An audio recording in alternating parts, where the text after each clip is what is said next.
30 साल से आपकी हुकूमत है, फिर भी सर्जरी कराने लंदन क्यों जाना पड़ रहा है? एयरपोर्ट पर शहरी ने मरियम नवाज से सवाल पूछ लिया। मरियम नवाज पहले तस्वीर बनवा रही थी, सवाल सुनते ही लिफ्ट में सवार हो गई।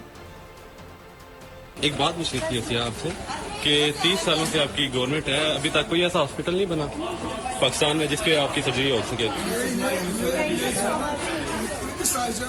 नहीं, 30 साल हो गए।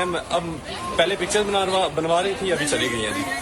एक छोटा सा सवाल पूछा है, 30 साल से ये उन पे गवर्नमेंट कर रहे हैं और अभी जो है सर्जरी अपनी जो है वो लंदन से करवानी चाह रही है। क्या करने के अलावा भी कोई बात नहीं, वो उनसे एक सवाल पूछा है, उसके बाद जो है चली गई है, भाग गई है। पहले जो है वो बात कर रही थी। मंजिल, रास्ता, जज्बा, भयानक सच्चाई से हटाए पर्दे और तोड़ डाली झूठ की बेड़ियां। सलाखों से डरना कैसा जब चट्टानों ने पाला हो।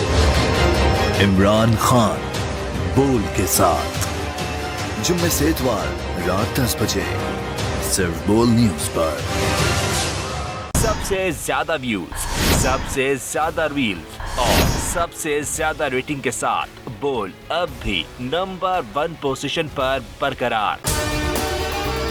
अगर आपको हमारी ये वीडियो पसंद आई है तो लाइक पर क्लिक कीजिए, सब्सक्राइब करें और बेल दबाएं ताकि कोई खबर रह न जाए।